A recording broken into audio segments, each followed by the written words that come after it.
This information I'm not at liberty to tell you who told me because it's other employees, and I promised that I would not use their names. But when it comes to arsenic, we were told repeatedly that there was no arsenic in the plant. I even sent a letter to somebody that I wrote back. I can't remember who it was. It's been a long time ago. We did this, like 16, 17 years ago. And they said that the only arsenic that was in the plant was maybe some little tiny small containers in the laboratories where they were doing some testing of materials. Otherwise, there was no arsenic in the plant, period, because they tested for it, industrial hygiene had tested for it, and it just wasn't there. The truth is, during the PIM program in the 70s, they discovered that the barrier, which they told us we're not supposed to talk about, actually the entire gaseous diffusion process is in a book. You can go to almost any bookstore and buy it. You can look it up online and read everything, including the barrier, including the sizes of all of the stuff that's there. It's all there 100%. So it's not a secret like they told us. It's public knowledge. But what they discovered was on the barrier was that there was actually organic material growing in and around the holes in the barrier that had to be a certain size in order for the separation process to work. So they decided to inject arsenic into the system. Therefore, every pipe and every piece of equipment in the plant has arsenic in it to some degree.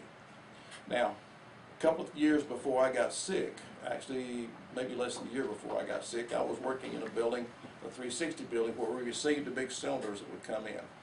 The United States bought up all of Russia's leftover tails materials to come in and be reprocessed. Their plants were not as sophisticated as ours. They didn't do as good a job.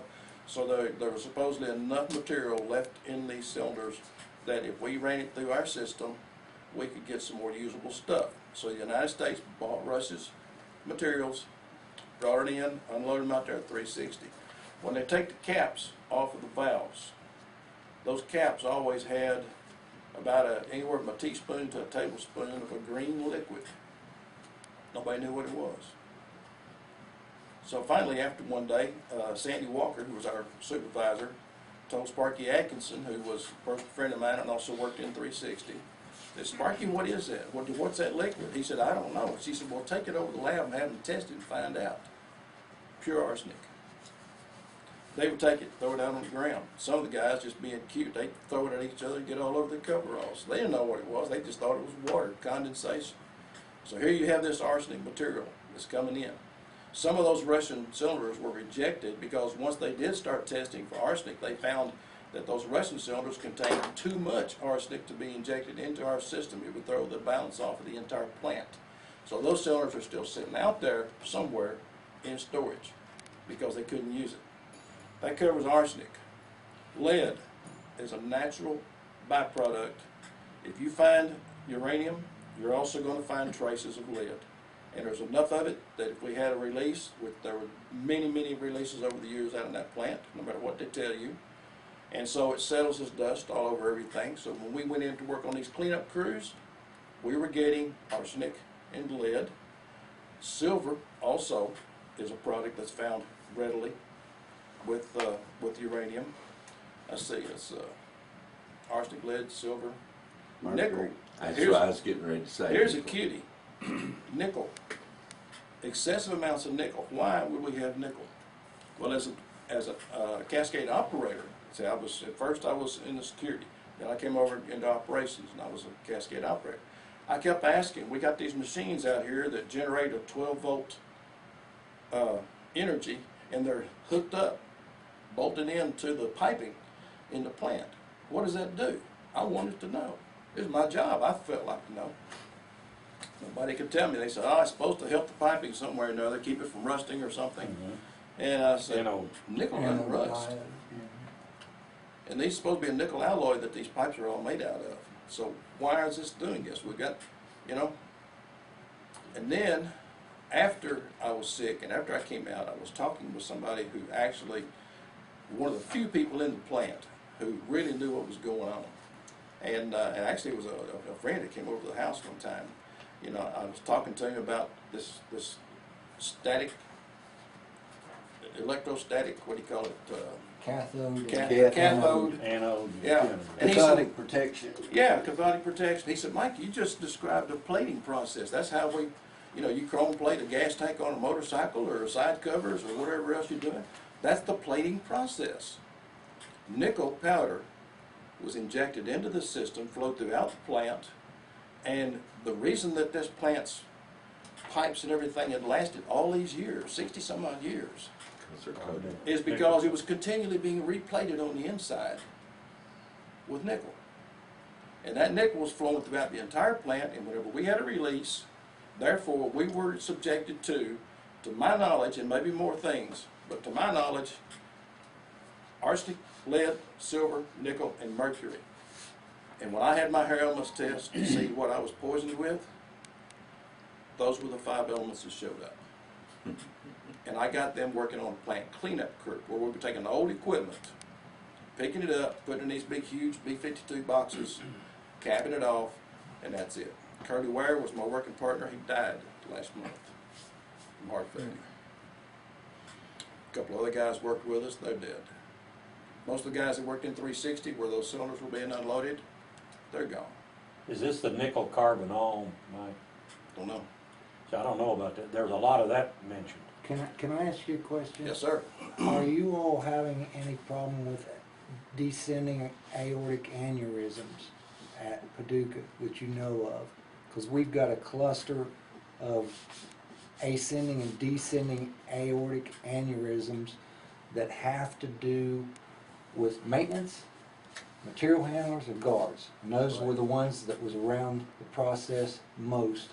And we're having we're decimated by it. And one of the heart doctors said, it's like 10 people in a small town not knowing each other all playing and winning the lottery. He said that's impossible.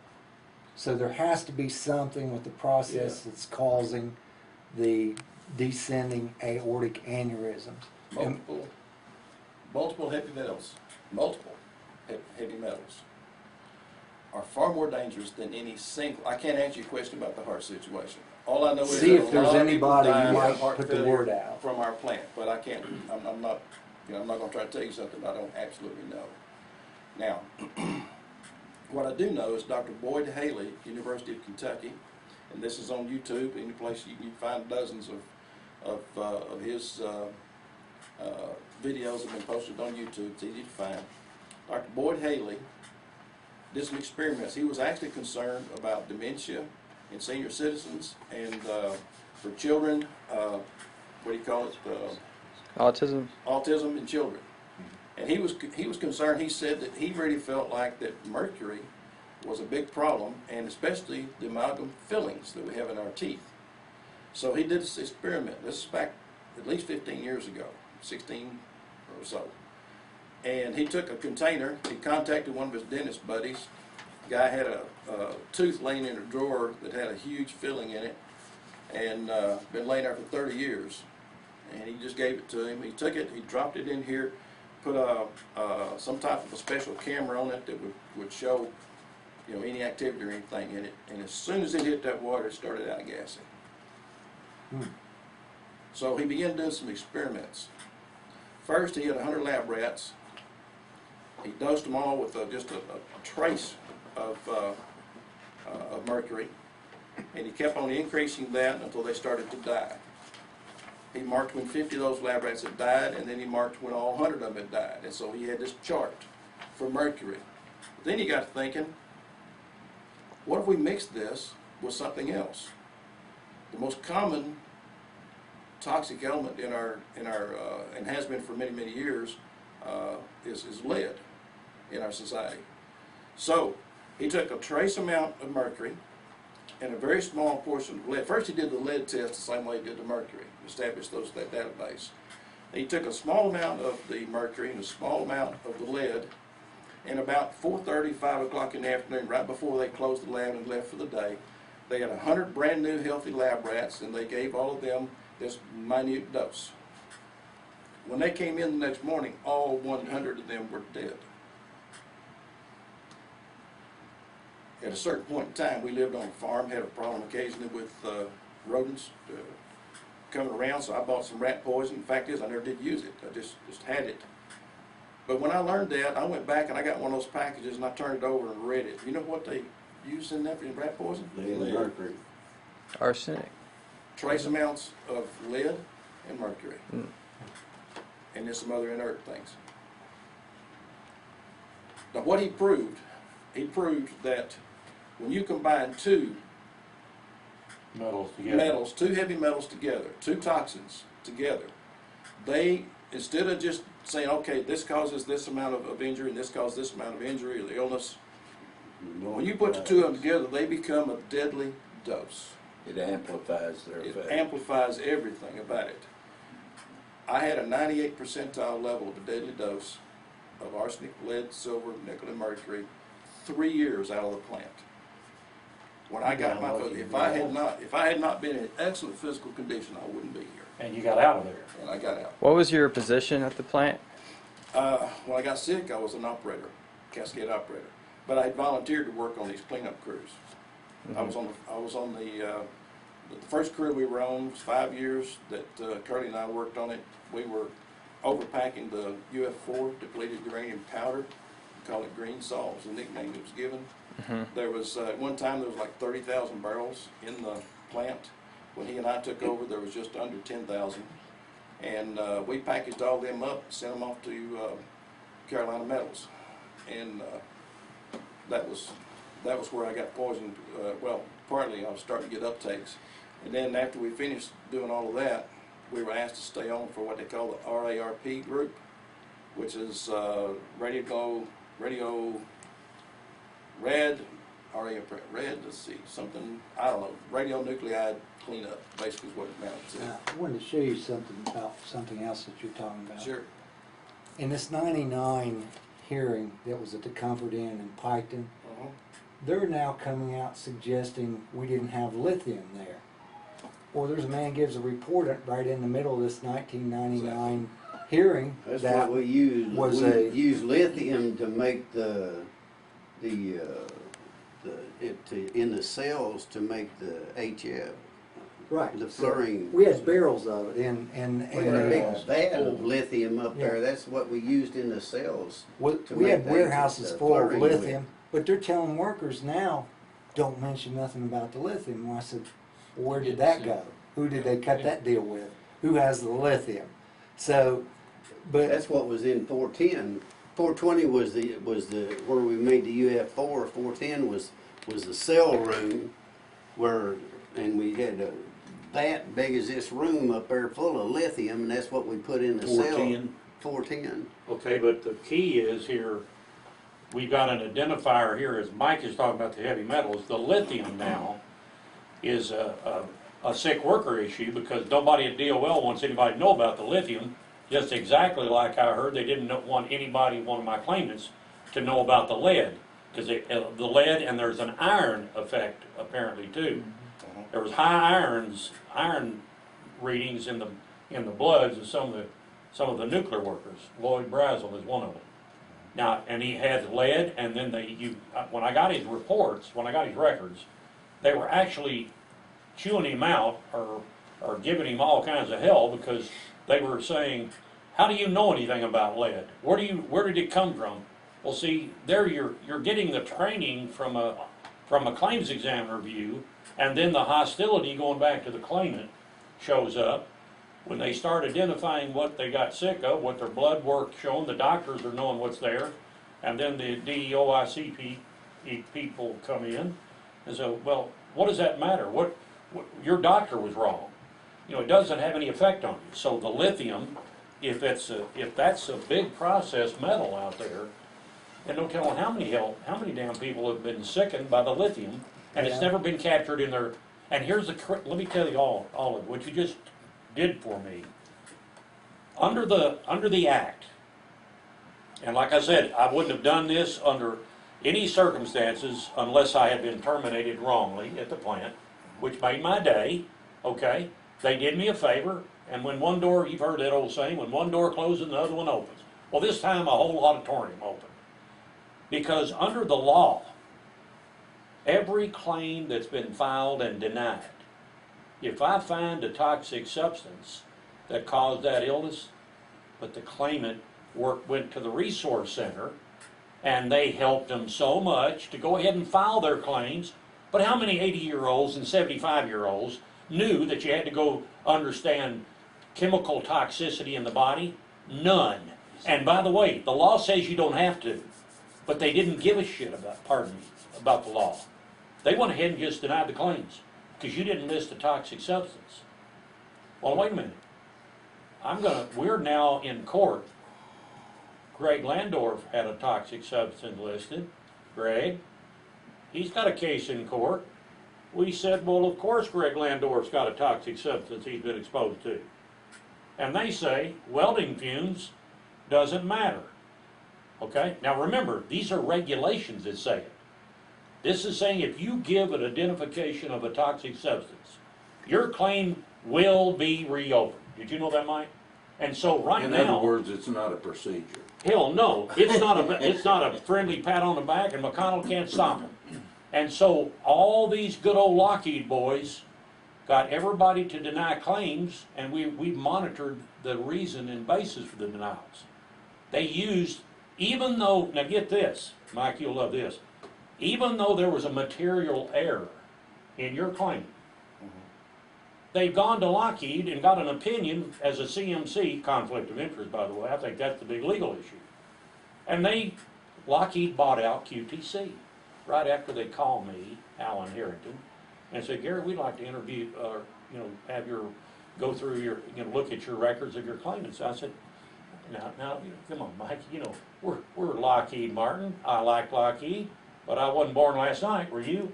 Not a one of my 400 claimants wants the Lockheed-Martin contractor going through their medical records. Anybody in this room wants that? No. It's 1,000%. Good reason. Guess what? DOL contracts with Lockheed-Martin, QTC, and Rachel Eaton marched right down there to the Cherry Center, and I confronted her. I said, and I didn't do it the way you all might want to do. What I did was say, is there any connection any conflicts of interest involved in the QTC operation, say with Lockheed Martin? Rachel Eaton herself stood up in front of everybody. They're not connected in any way. Well, it didn't take me a week before I got a QTC contract medical consultant report back, and it was on a frickin' Lockheed Martin letterhead. Now, now that means DOL, to deny the claim, went to Lockheed Martin QTC and said, here's what we want you to do. Well, here's the trick. You can't override the medical opinion of a Paducah doctor, attending physician, by hiring QTC. But in the case with one of the claimants, they found out that when they denied the claim, they wrote down, not the claimant. The employer was a different name because they misspelled the name, so it changed, instead of breeding, it was B-R-I-E-D-I-N-G. And because of that material error, that claimant lost his survivorship claim for $150,000. The federal court upheld that Lockheed could make an error.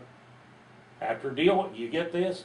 Lockheed makes the error, but calls a material error, and then when you appeal it to the district court, you lose, because under the previous cases, the Supreme Court, or the Sixth Circuit is upheld.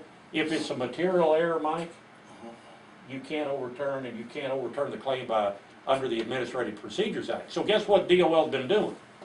Material error, material error, material error. They insert it into the record. I then catch it. In this case, it was a 2004 denial. I catch it, and I come back and say, wait a minute. You didn't go after the man's records. You said he wasn't employed at this one company, but I'm showing you that he was. They came back and said it was material error, and therefore they can do it. Now, boy, I'm telling you. Well, what we're seeing though up at Piketon, when you were talking about arsenic, and remember this name, Dr. Stephen K. Ehrenholtz.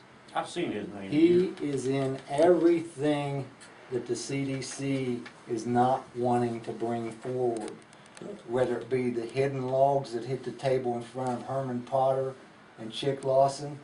They did a HETA report on arsenic, when it comes out into the air, it looks like a hornet's nest as it comes to atmosphere. Forms and comes down, looks just like a hornet's nest. And so if they take Draeger tubes through it, they can tell what it is. Yeah. But they're having arsenic now coming out of the system, and it's been shuttered since 2001. And they see a person that is a Navy-trained, 28-year veteran of the plant says, I see arsenic, and they tell the CDC says, no, you don't see arsenic. that. You don't see arsenic at Portsmouth. There you go. So we know it was in the feed material, and part of what we understood was that upped the assay artificially from like 2.7 to 3.6 by adding 1.75 to 2.75. yeah, by adding the arsenic into the process, it upped So the value of the assay. Well, But- would that be because it kept the internal materials clean? Yeah, we're not piping sure, and but everything? the same thing with, Yeah. and we all know that on chemicals. Every chemical has an MSDS sheet on it, Yeah. but there is no MSDS sheet, in my case, where they were shooting cells. There were 26 chemicals above us that leaked down. And the doctor's getting in the hospital, he's going, what the hell? And they're asking you what chemical were you exposed to, and you had a whole potpourri of chemicals. Well, they Mixtures. weren't going to let him tell. Classified. They said, we'll arrest you, we're going to fire So you you can't if you sample tell the it. doctors Yeah. what he was exposed to. Interesting? So here's my logic. If you can't tell how many 22 metals that you just poisoned, the chemicals that you've just been poisoned with, then prove the claim, and don't fight it, Right. or take it into Yeah, that's- or take it in camera to a judge, and make damn sure when you get your day in court, because under the U.S. Constitution you've got a right to a jury trial, no matter what anybody tries to say. I've been to court 6 times, and the 6th District Court threw mine out 3 times. We suspended it wonder- once because they were lying in discovery and perjuring in Sixer. discovery. Yep. And so we McConnell find out they're McConnell. perjuring. Connell's. It's the McConnell 6th controls District. Yeah. Well, he appointed the judge Yeah. back several years ago. Well, can't I'm sure remember. there's more. I think there's about 8 or so, 6 or 8 Yeah, in the Sixth Circuit. Judge Russell actually but the- substitutes up there. right. It, but it the might top- we Tom, but what they're finding was that Doe, we had revealed it in my first lawsuit, they said. But Doe, being honest, more or less saying, And that's what they said. would have found this. Doe And I being said- honest. But they're not honest. They're a perpetrator. They're not a regulator. They're a perpetrator. They're not honest. They knew the falsification of the records was going on. They knew at intimate levels and high levels. How would they have somehow saved a day when they're criminal? Well, that's what they are. There's an article about it. You remember me putting that out about the criminal aspect? Oh, yeah. I've still Kentucky got. leads the nation, I think, wasn't it? Or 1 of 5. I Yeah. can't remember which Well, one I've it been, was. and see, what you also need to know is that investigation is bullshit, because there was an FBI hotline, and I started emailing that hotline, and as soon as I started emailing, it went through a bunch of them, and once I started reversing it on them to tell me what they knew, that hotline went off just like that. Yeah. So in other words, Mike, we've all got to get back to what Bill Campbell and I got mad. I'll be honest with you. Bechtel came after me, so I picked up the phone one night, and I could call Bill Campbell right here on this cell phone, right now, and he would verify that Gary Vanderbilt got mad one Sunday night because Bechtel was coming after me because I was helping him. So Bill Campbell said, Gary, have you got an attorney? And I said, Bill, the problem I've got is I may have the wrong attorneys. George and I had Tom Osborne.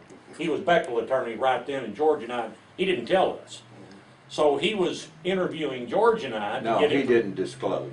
Yeah, he didn't disclose. Yeah, and so as No George. conflict of interest. Yeah. Yeah. Oh no, hell no. But we got him because in came some other attorneys, And the more Tom Osborne got involved, then suddenly Tom Osborne bolted like a striped ape out of the Whitlow and Roberts law firm. He was fired 2 days after I confronted him by stamping in the elements of a false claims that ended up being the landfill false claim. Yeah. Once he saw that, you got to give me credit here. Not that I'm bragging. I already knew what they were going to do. So he interviewed me and said, Gary, I'm going to get you an attorney for a false claims. Tom Osborne. Now remember, I'm filing a false claims against the company that he's representing. So Tom Osborne put me in Whitlow and in front of David Booth, Kerry Smith, and what's his name, the other attorney, and Fletcher Schrock. Mm-hmm. And so in front of those attorneys, Tom Osborne calls in on a phone, and I've done just what Tom says. I got a 3-page outline of fraud at the Paducah Gaseous Diffusion plant, and they look at each other and say, we don't want any part of this. So I leave that office, Judy and I were there, went straight to Whitlow and Roberts, walked in, didn't say, this is what I want. I said, young lady, Tom Osborne wanted me to provide this to you. Here's a copy for you. Stamp my copy. There it is, stamped. Tom's fired 2 days later. And he goes to Mark Bryant's office, and then you start seeing the publicity. We caught him. The attorneys are dirty in this whole unit. Oh, yeah. Everything. So the other night in the commission meeting, I said, no attorney in this town.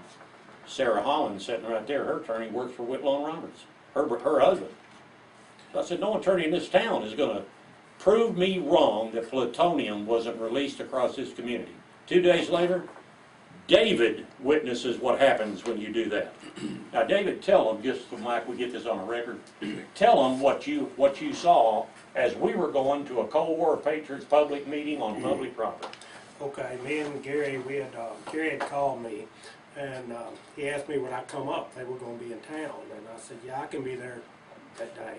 And so we left down here, and we had discussed that we would go down and ask some questions and see what was going on there. So Gary went in a separate vehicle in front of me, and I went in mine. And so we arrived there at the Julian Carroll Convention Center. Gary was in front of me. And when he pulled around the front, I noticed some police officers there. Well, Gary just pulls on around out to the west side of the parking lot. We're probably, I'd say, 75 feet from the entrance. And so I pulled up beside of him and to ask him, I said, Gary, we can't park here. He said, just pull in front of me. So I said, okay, and I pulled in front of him, got out. When I got out, I noticed these 3 police officers are coming. Gary's talking on the phone, and I heard him say something about police, and I said, well, Gary, here come 3 right now. And boy, they were coming on, and I knew, well, they're coming to us.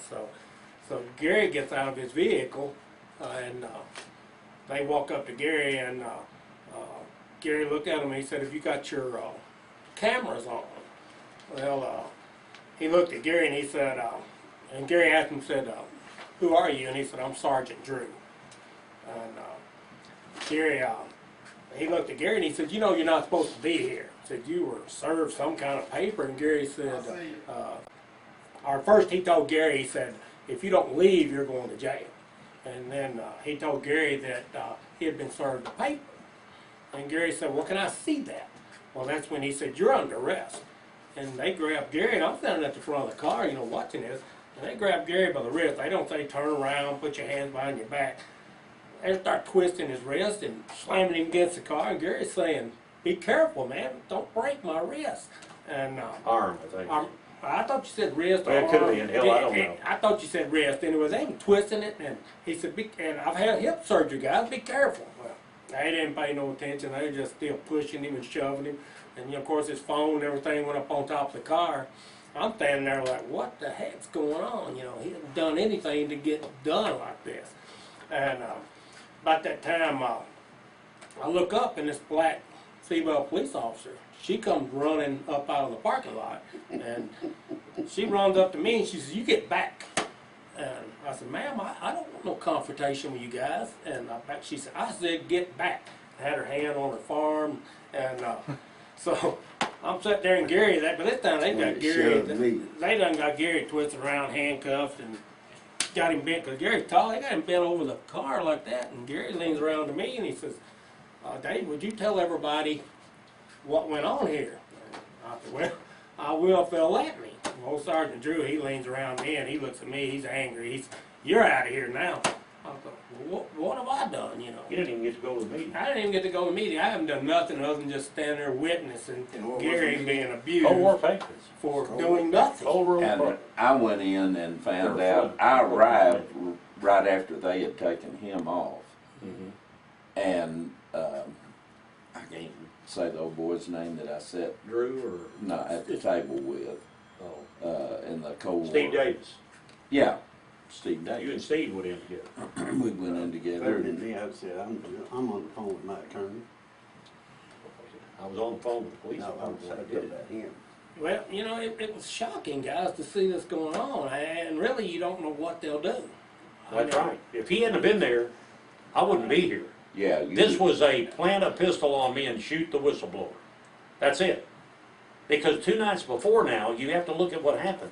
You were sitting there in the front row of the city commission meeting when we told them that we had the evidence that workers in this whole plant area out there were being poisoned. Yeah. neighbors. And they're still, and see, they all looked. They didn't go, there wasn't a one of them. They were all briefed that they can make lots of money. And I've seen it, and you and I have been right there knowing it. And we've recognized it. You testified. They're all part of the cover-up DOE plan. Get rich, keep your mouth shut, we'll kick back money to you. And the number one common thing for all of this is, Carl Harrison put me in the headlines on the Paducah Sun DOE after whistleblower job. That was done to try to protect me. I think Carl really thought he might protect me, but Carl got fired as soon as he asked Mitch McConnell the very day, because the headlines came out. They had the meeting with McConnell, Joe Walker, Carl Harrison. In the editors' meeting, Carl Harrison says, do you have any comments about the whistleblower job? He said, I don't make comments about anything about things I know nothing about. His own aide in the governor's office had targeted me for removal. Yeah. And he already knew it. And he already received my whistleblower complaint. So Joe Walker said, the lie, Joe called me, that lie was the biggest thing against McConnell right there. Now, when you see that document, all of this, McConnell knew about. So you cross the line and get into his comfort zone, he picks up the phone and terminated, I swear, Carl Harrison was the editor of Paducah Sun. He was fired. Joe Walker, I saw him the other day at Walmart. Joe said, Carl's still out there. I'm going to get a Carl Harrison interview next. Joe was lucky to survive. Ernie Mitchell, 6 months later, puts a camera in Mitch McConnell's face and says the same thing. Ernie, at 58 years old, retires from WPSD. 2 months. Now, these are not by accident, people. What happened on me, And started drinking heavily. yeah, They did. and he knows to this We're day. sending the drug task force. See, after you hear this, people. Mike? They're coming, they've got a drug We task force. we got 2 individuals at our plant that spoke out against the plant. One of the girls they held 8 hours against her will, and the next thing you know, the drug task force is kicking her door in, accusing her of growing pot. Then there's another woman named Susie Owens. Her husband had been in a situation where he went in and saved a plant because they had something break, and he went in and his mask got drug off. His And he- airline got tangled. Airline got tangled, mask got drug off. He got severe uptakes, got sick and died. She was speaking out against the plant.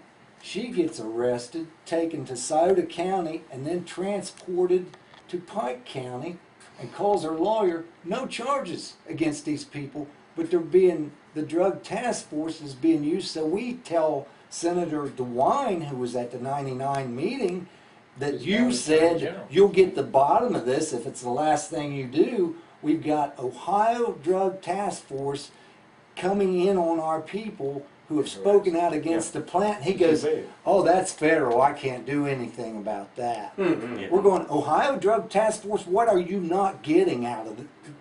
What do you not understand? Who made the call to these people that's saying these things? And these people were under clearance. One of them was under clearance. She's taken P-tests. She's a good employee, but because she come forward and told that they had falsified our badges, and she was honest, they held her 8 hours against her will, signed, shoved recant papers in front of her to recant that she had not changed my radiation doses because I was going to file a lawsuit. Her name is Chris Kelly. She is in a report called POEF 150-96-0088, Lockheed-Martin, to their labs on their lab practices and falsification of their radiation records that said that the dose database at Piketon is irretrievably corrupted and virtually unmatchable. Now, how can you make a matrices and have Doe control this through the EEOICPA and suggest that they'll provide the information to say what we got exposed to? Okay, time out with what you just said. You just triggered an extension of this special exposure cohort for Piketon because they can't reproduce your dose. You did.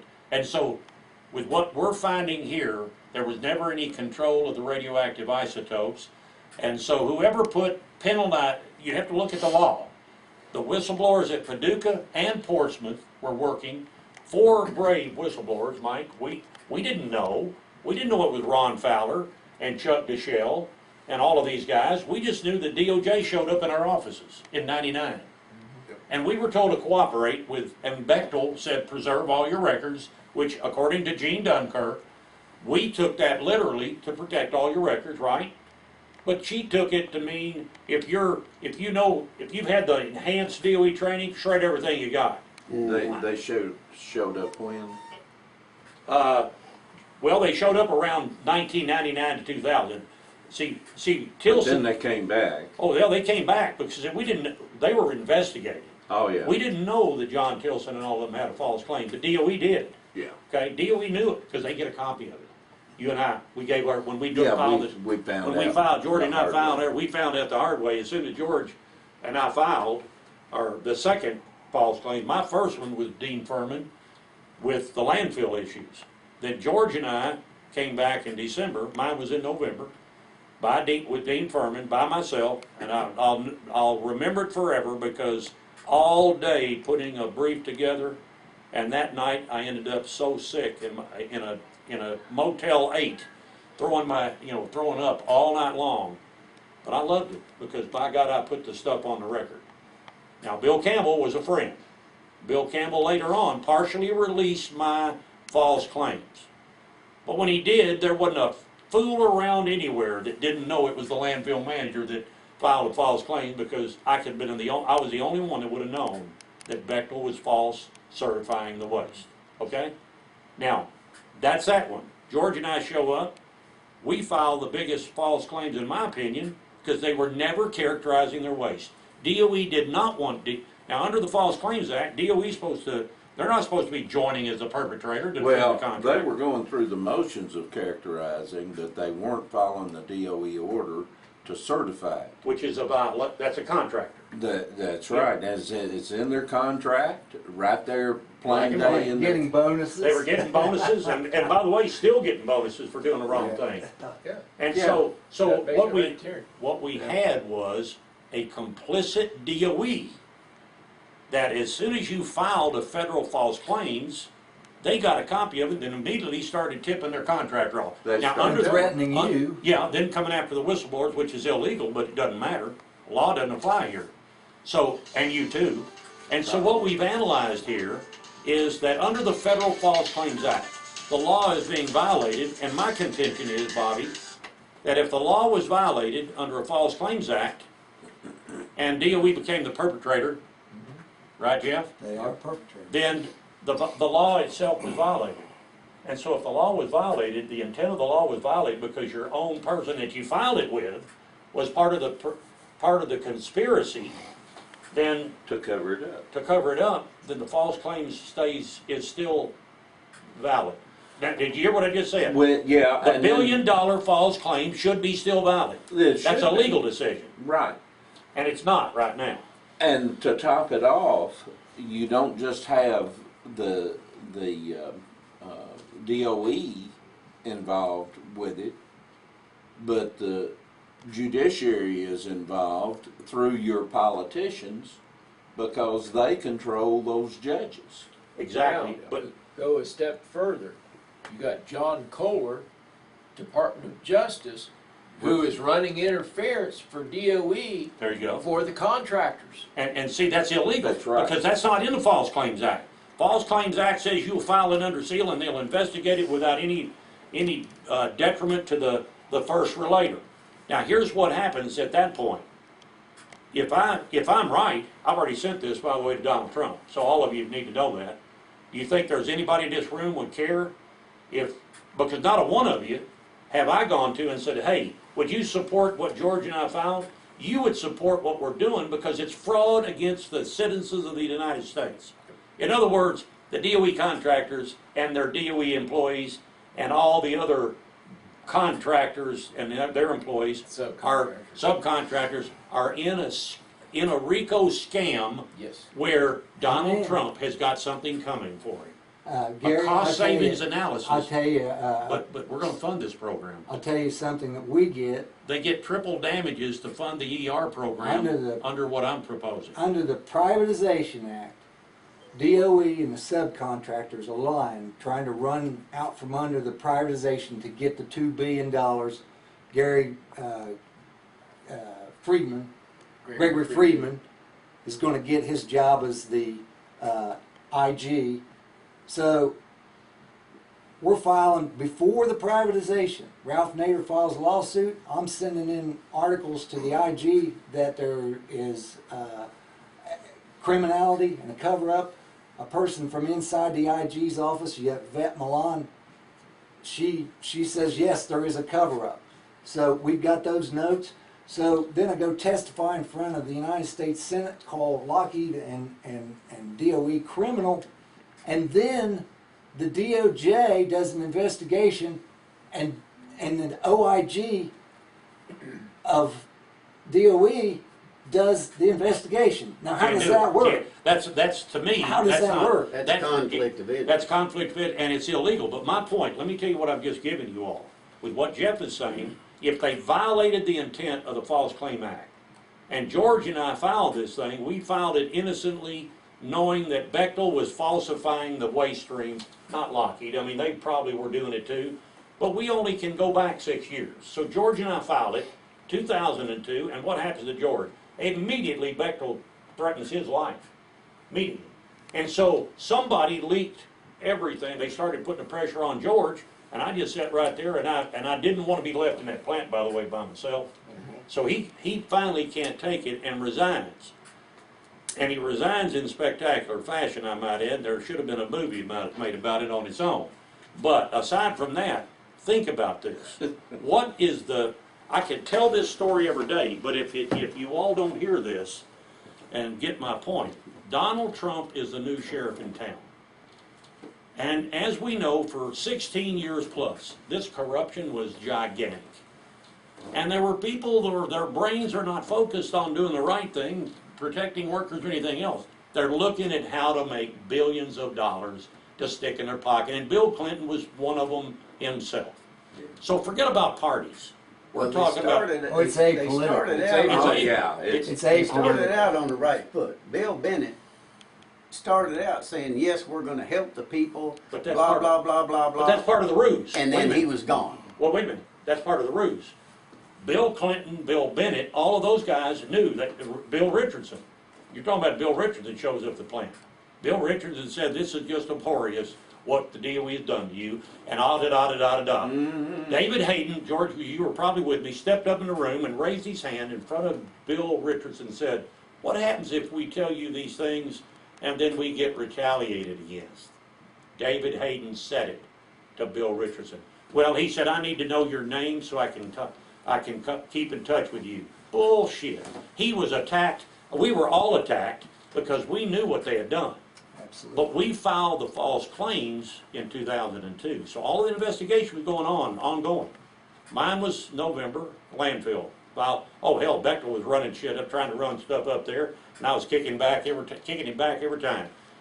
McConnell was the root cause of the bonus money. He was already established with Murphy and all of them. He set his aide in the Governor Fletcher's office and kicked a lady out of the governor's office. I got the details. They then conspired to steal as much money as they could through the bonus program. Incentives, bonuses, award fees, and if you dared try to follow a law, like I was sitting there with 100% compliance of the landfill, and then we find out that Lockheed had in it, well, I can't say it was on purpose, or it was I will say, for F&U listed waste, I wasn't trained to be able to say the F listed waste, it had to go off-site. It couldn't come to the landfill. But then when John Tilson found that they were already aware of that, John Morgan, and he still falsified the documents and sent them to me, that pisses me off, John Morgan. That's my license. And I am the one that told Bechtel, we're going to report this to the state. That was the gunshot through the head. When Patrick Willison, and I'm telling Bobby this is where I'm going to refile my DOE complaint. I can do it, because they just kicked my DOL complaint out. So Patrick Willison, BJC, DOE conspired to get rid of me, because I wouldn't violate the law. Now in the meantime, I also have a false claims.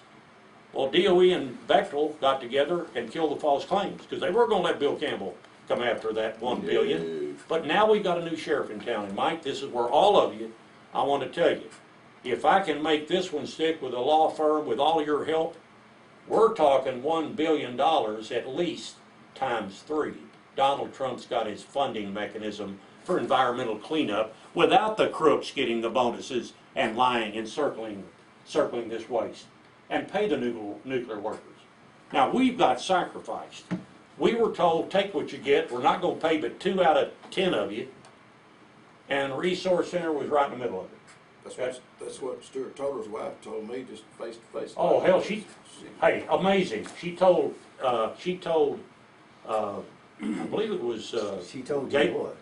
You better, she said, those sick workers out there at the plant better take whatever DOE decides that they want to give them. Don't make them 'Cause mad. I work for the attorneys who are fighting their lawsuit. yeah, Peace, Vader, And I know what they're gonna get. They're not gonna Vader, get what what's they're her saying. They better just take what yeah, they, she worked for them. whatever DOE. They're so dirty. Hold on. What he just said, what Mike just said, the manager of the Paducah Sick Worker District Office Oh, right he was down here, nationwide. He was and they manager were over it all. nationwide. It was his wife working for Lockheed. Did you hear that? They were the defender, the law firm. She was working, and that's why she told me the same thing in front of Galen Langston. Pulled up in front of with a BMW Corp, and I had this recorder, and I got her on tape. And you know, we're supposed to go to doctors to get this, what do you call it, when you go to the doctor to do the evaluation? Right. What's For it your called? physical? Huh? For your physical? No, that's No, physical. no, it's assessment. it's Assessment. Assessment, yeah. yes, Guess sir. who the only doctor in Paducah is available to do that kind of assessment? Oh, their daughter, Their daughter. Their daughters. Oh my. Toller's daughter. Well, I will say, and it's, to me, it's highly, I don't know how you get around it, but I will tell you, Mike, my experience with Monica, and by the way, Monica in there will tell you, I don't even do them. I don't even touch them. When we have to have an impairment, Monica's a bulldog. She picks the phone up, and they know they've got to do it right. So I will tell you, in a kind of an interesting backlash on DOL, that Mills and Toller kicked their royal butt. And I've not seen one, but by the way, when there wasn't a Mills and Toller, they were referring people to the DOL medical consultant, and guess what? And I'll say it, Amos Wall, you should have been ashamed. Instead of you sitting tight and letting me do the impairment rating, trying to find, we were using a doctor in Atlanta, and that doctor was a guy, Dr. Moore, but I think he's passed on from what I'm hearing. Instead of him waiting, he went to the DOL impairment doctor, and they rated him 10%. So Dr. Moore gets on the phone with him And so I don't know, who did your other, well, Amos had to confess right in front of us. Well, I went to the resource center and they recommended I go to DOL. And he said, well, let me just tell you what you did. You cost yourself 70% impairment rating. And that went right on the record because we tape recorded it all. So then Amos said, well, what am I going to do, Gary? And I said, well, first of all, Amos, you shouldn't have turned around and went over there by yourself. And then I had to have Dean Furman write him a letter reminding him who his authorized representative was. He had a contract. So he comes crawling back. Dr. Moore figured out a way that he could rate him, re-rate him, and he ended up with a 50% addition. But the bottom line is never go to DOL. But I can tell you, if we're involved for some reason, and I can't speak for every impairment rating, but I want to tell you, I haven't seen one that hasn't come back brilliant, and they're doing the right thing. So maybe none of Stewart's stuff that Stewart was involved in has rubbed off on them, is my point. I don't know. And I mean, that's to be... Meals, I don't know. Meals? Oh, look at here. All the way from Portsmouth. How did you, well, who is your authorized, how did you get Meals to do yours? No offense, but I mean, you got the right thing. Giving Home Health Care in Colorado is who I use for my See, that's a disability. And they said, you need to contact Meals and Toller. We think they can help you. Because the one that they said I should see in Tennessee put the screws to me. I had to wait 2 years. See? West Tennessee? Yep. I mean, East Tennessee? Yeah. Yeah, what's his name? Is it a Burton? No. He's sort of a tall, older guy. Yep. Oh, they make more money on Give me screwing. 5%. Huh? First time. Oh, he I- didn't give me nothing. So I was at 25%, and then You only he got 5. he says no. He says yeah, you got COPD and emphysema and chronic bronchitis, asthma, but I don't think it's a And he gave some. It was voodoo science. Yeah. Is what he used. So I was telling him, Matrix. yeah, it was part of that matrix. Yeah. So Giving said, try Meals and Toller, and I was like. You just said that. Like 1 week past my 2 year, so I reapplied, did it all myself, talked with Meals, did the phone interview, so now I'm at 57% on my loans, okay, literally. Yeah. But you haven't been approved for Part B. No. Now, how does that happen? Now hold on. I got beryllium sensitivity, is what they're saying. That's You supposed to be don't on have there. chronic Oh, beryllium see disease, see what I'm dealing with. Yeah. but my And doctor... this is nationwide. This is just not here. My doctor, my pulmonologist, MD, says, no, you have berylliosis. See, he's done. You've got berylliosis, your PFT is 64, you're on full-time oxygen to stay alive. They should be running full speed to pay you. Yeah, hold on. If you weren't so bad and on oxygen, I'd have to choke you. Because, this is unreal. Because this is what you can imagine 400 claimants that I've got. I've got 4 of them right now, 2 of them are black. 4 out of 5 CBD criteria. Now Greg's got 3 out of 5. Every one of them are sitting down there waiting for a federal judge to say, well, Lockheed-Martin was contacted by DOL, and they're gonna say that Greg, all of his stuff wasn't picked up at the plant, breathing plutonium and all that other crap, and beryllium. He met the statutory criteria has been met. Donald Trump and Alexander Acosta has got it all. He is now looking at what happened in this process, or he better be, because if he wants to let McConnell run this program and be king of DOE, which by the way he already was. Yep. So now we've got Jeff Sessions and all of them, and I don't know, who's the guy from Breitbart they just got run off? Bannon. Bannon. Did you hear what Bannon said? I kind of like that guy. I've heard all these I liked him too. By God, Bannon said it like it was. McConnell didn't want the swamp to be drained anymore. That's Did right. you hear that? Yep. Well, Yeah. because Who we it got? would point to McConnell is why. Yeah. All the fingers swamp. would Oh, go wait. right at McConnell. Greg just said it. He is The the man swamp. that is the swamp that Is- McConnell has said he's going to drain has got to be drained, and that's Senator Mitch McConnell because he controls everything in the world. He's the biggest crook in the state. And we've got to He's put the the biggest spotlight. crook in the country. Well, Yeah, he might well, be. he is controlling all claims.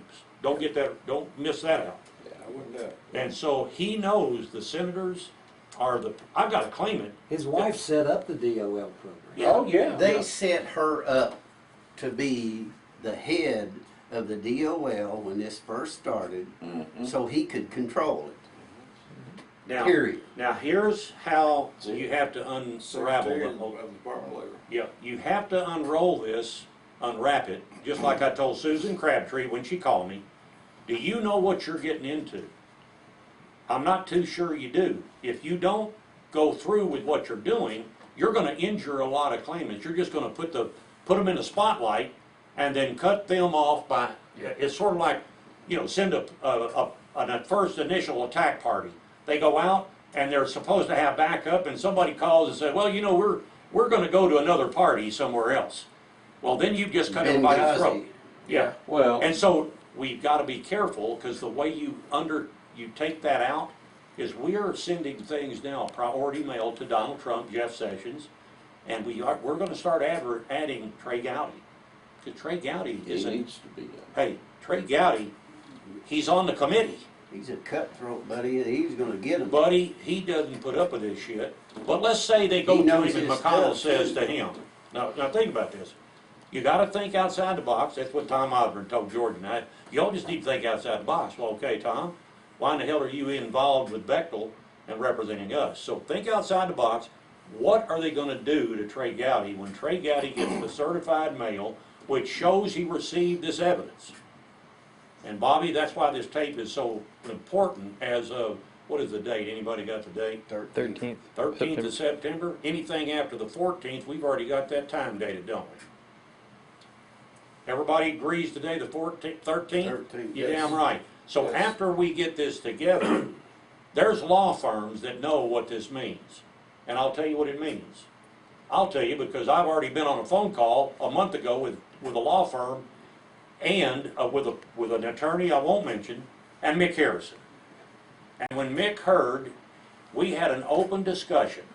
And by the way, Mick and Corinne Whitehead were just that close. We still got our records, by the way. We just found out that we could get to Mark Donham. Yeah.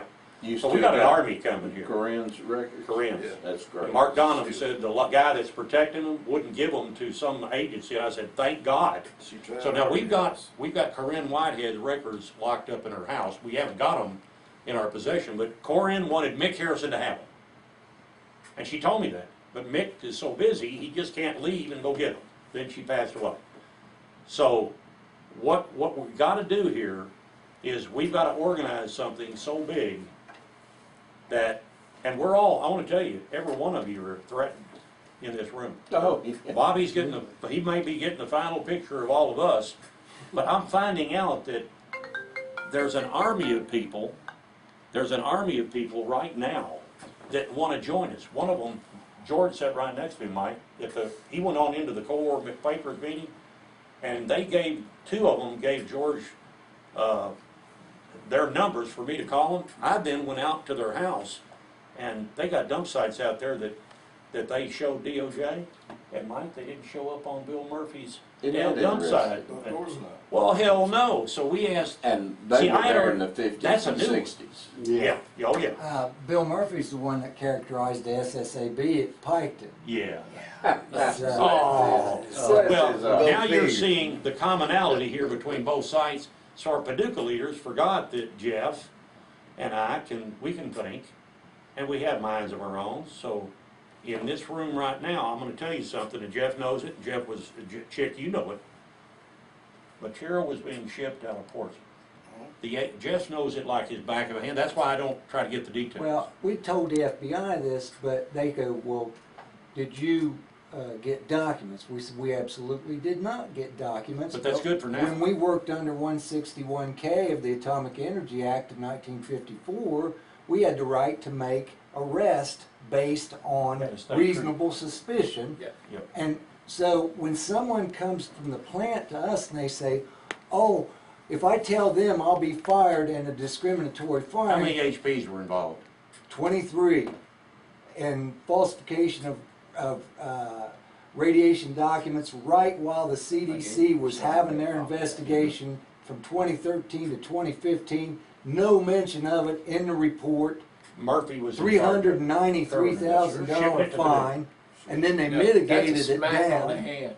A smack on the hand, that's chump change. Well, wait, but what you've just forgotten about is, well, you haven't. You know about False Claims Act. I don't like to go down the trail of doing anything relating to this, and why, Bobby, this is why, before we go down this trail, I set up something, and if you'll notice, I won 2 false claims against Bechtel. George and I did. Unfortunately, we didn't become billionaires, and you all have to put up with us, right, George? Because we didn't get filthy ass rich. We weren't there for the money. We were there. Now to I'm not get them stupid to now. I will have to Stop tell you. that. If they pay But us that, $100 million each, these people come to us in we'd the have a bigger plant, office. where they're telling us inside information, and so we have 2 So we shared it. options. We either keep it to ourselves and do nothing, which our job was SWAT and anti-terrorism, so we have these problems, or we go to the authorities. So we go to the authorities, and the authorities are doing nothing. That's because the authorities are the perpetrators. Now, here's what happened. Yeah. Here's what they're doing.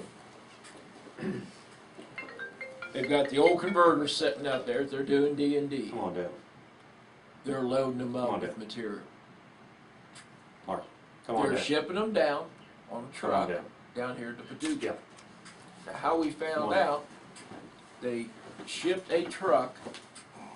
It went down as a white 1, which meant just a piece of equipment, no contamination, no nothing. What was this for shipping?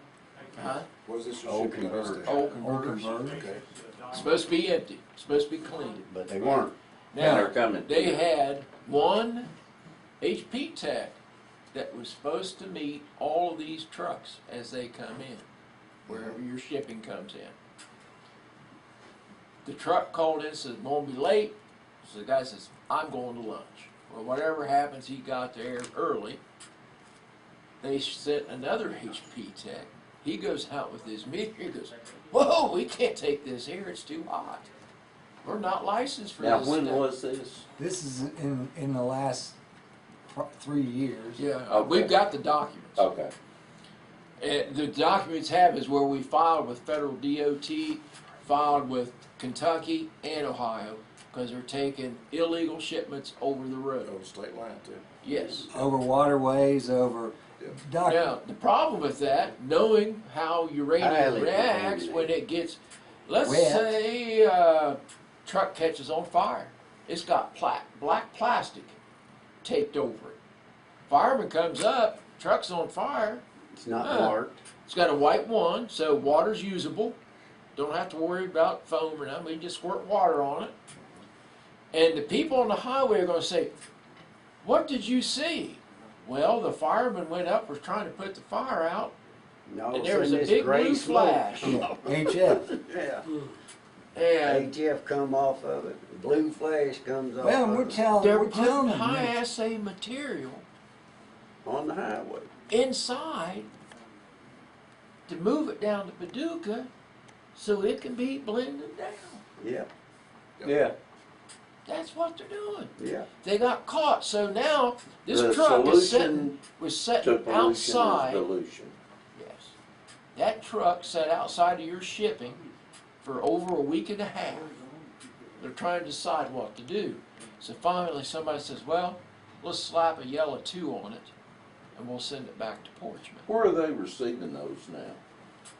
360 probably.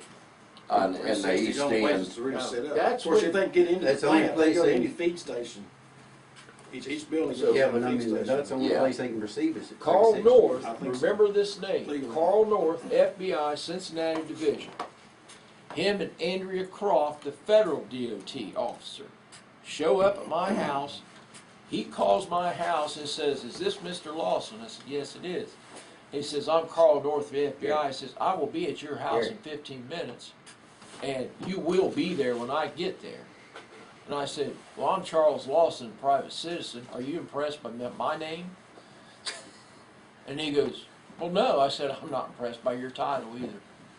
Yeah, that's self-appointed. And I said, the way I look at this, I said, I'll be here, but the only reason I'm here is because I don't have an appointment today.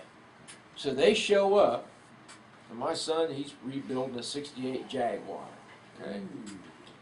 And it's sitting in the driveway. Well, they see that. I call the other guy we work with, Paul Brogdon. I said, Paul, the FBI's on the way with federal agents. They're going to raid me. I need a witness to see what they're doing. He says, I'll be right there. I said, come heel, which means bring your guns. Okay? Okay, that's good. We need to adopt that under Nuclear Whistleblower Alliance, okay? And so he shows up. We're all anti-terrorist unit, all three of us. They show up. I've got a wolf in the house. I've got another big dog. I look at him, and of course I've got my gun on like I always do. We've had our lives threatened. We wear guns. Yeah, you should. Well, hell yeah. And I said, I'm going to put my dogs up. I don't want nobody to shoot my dogs. I don't want a Ruby Ridge here. And he looked at me and he goes, okay. So I put the dogs up. When I walk back out, he sees the gun. He yells gun. The next thing I know, he's getting ready to draw his gun on me. And I got my hands just like this. And I keep them just like this. And I walk over to him, and he lets me close on him. He doesn't stop me. He doesn't say stop or nothing. Now there's a reason I got my hands the way I got them. So I close on him. We're belt buckle to belt buckle. And I'm looking at him dead in the eye. I said, you need to relax or somebody's going to get hurt. And I'm looking at Paul. I glance at him. He goes and gets behind him. And I said, I've been through your school. He goes, what school? I said, I've been through your FBI SWAT school. Oh, yeah. I said, yeah. I said, look behind you. I whispered it in his ear. He turned and looked. Paul's got the drop on the two agents.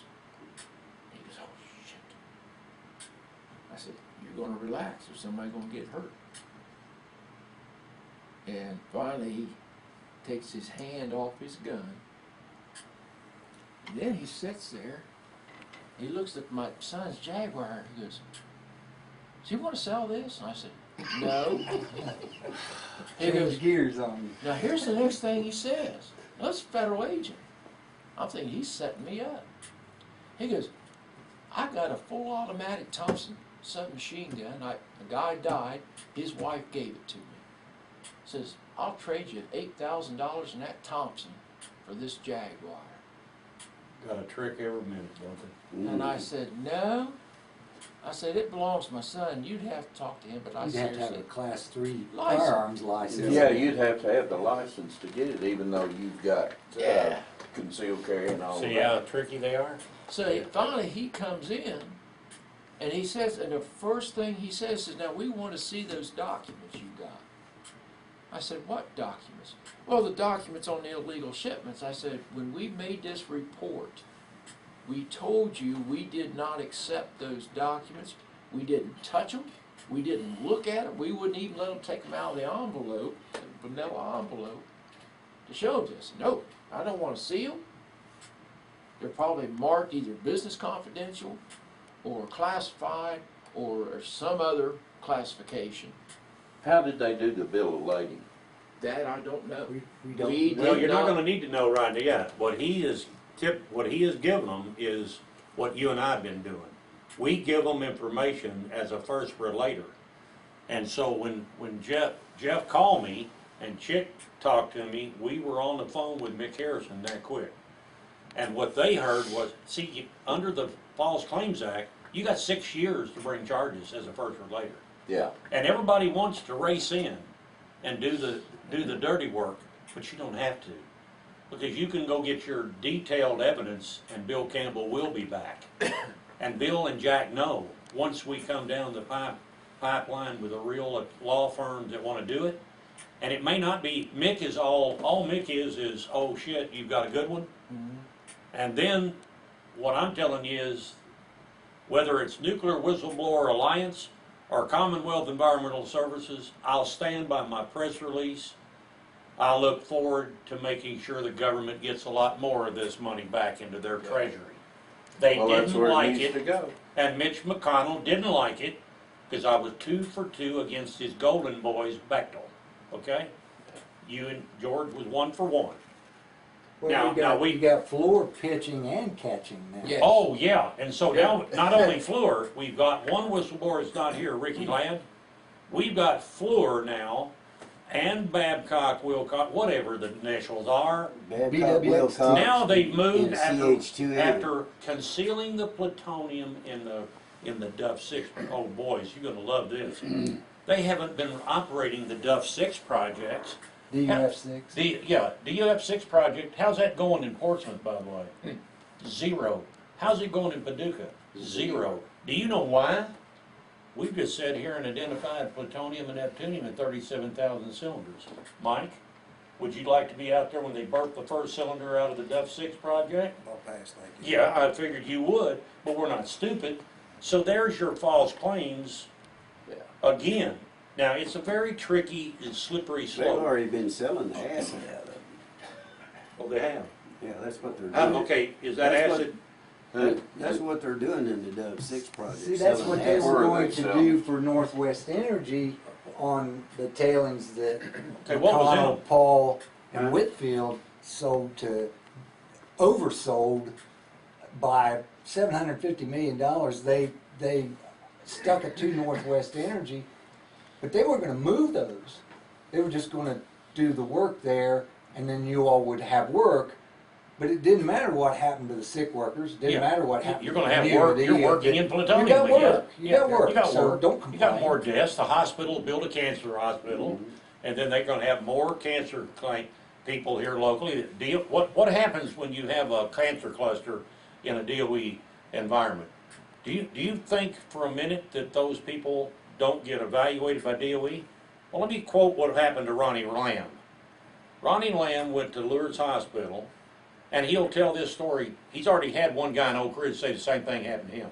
When he pulled up his information as he checked his father out, it had the contact number was Lockheed-Martin.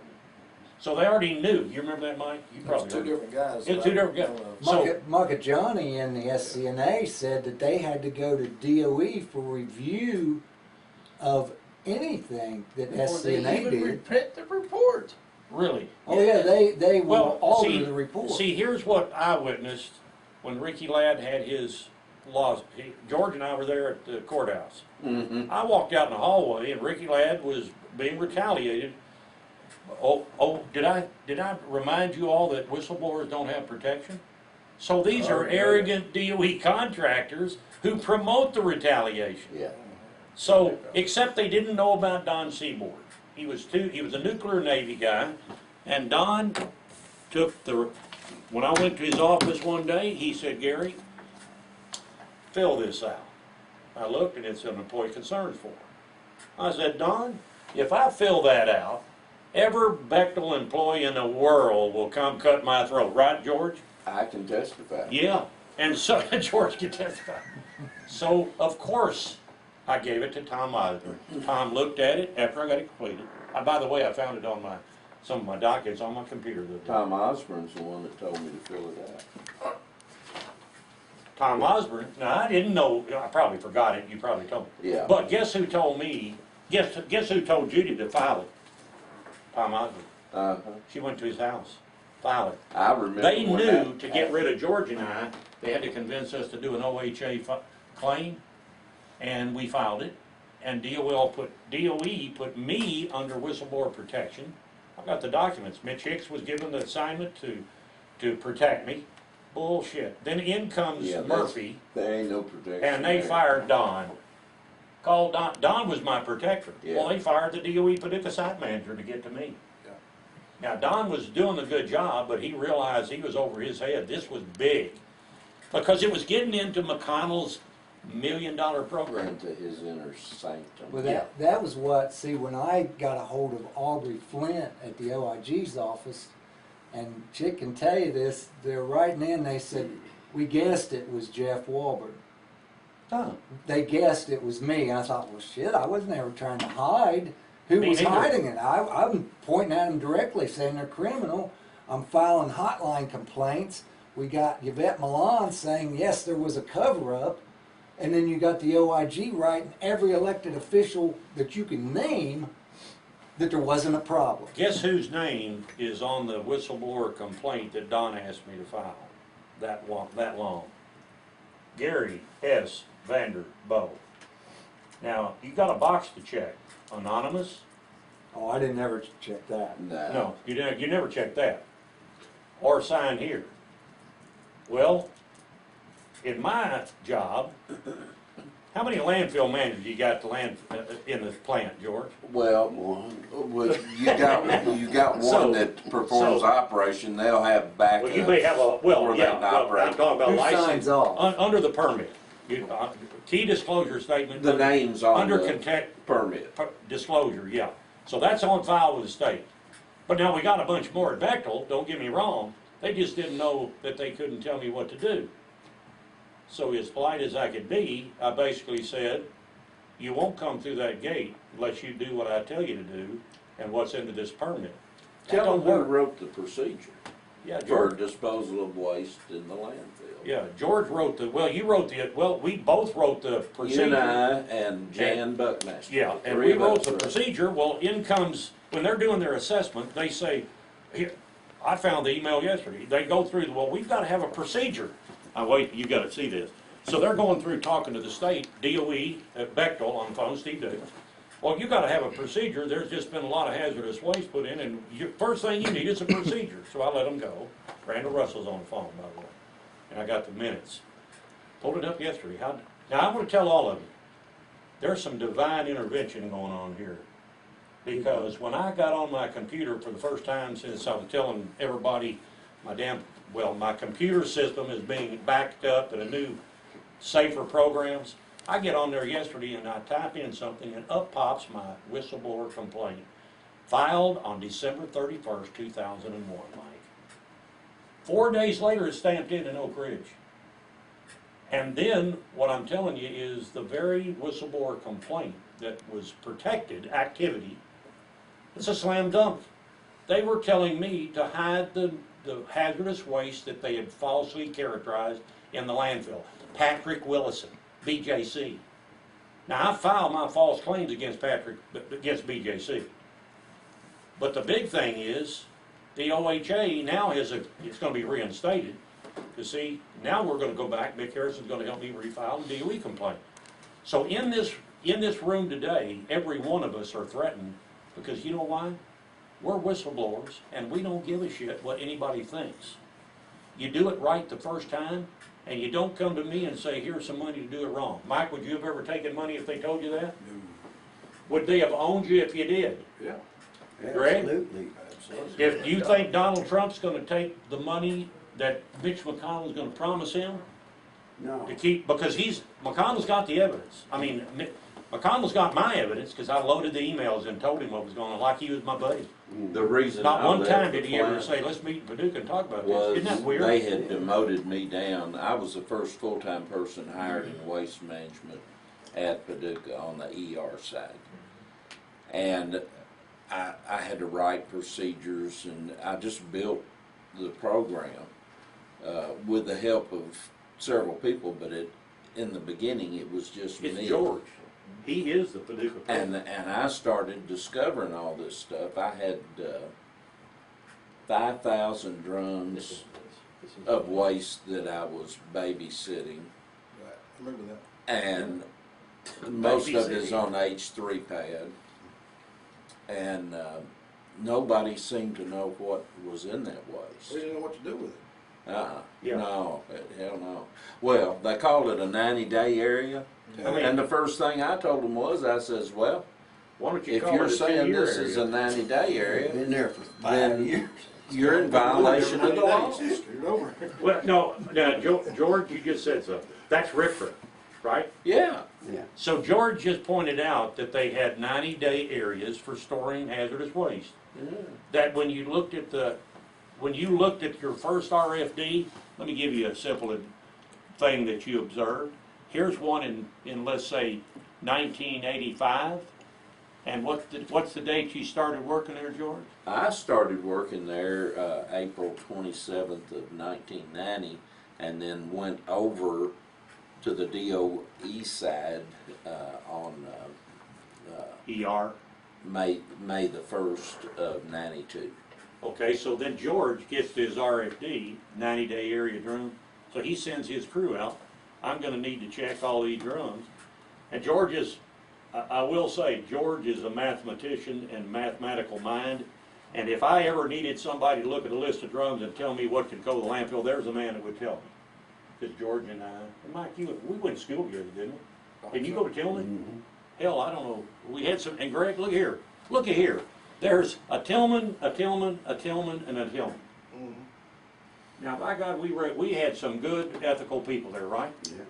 And we weren't trained to be taught. When we were there. Yeah, yeah, when we were there, yeah. Well, that's Well, we what, were raised the right way. We were raised First of right. all. that's what Dr. Menuda says.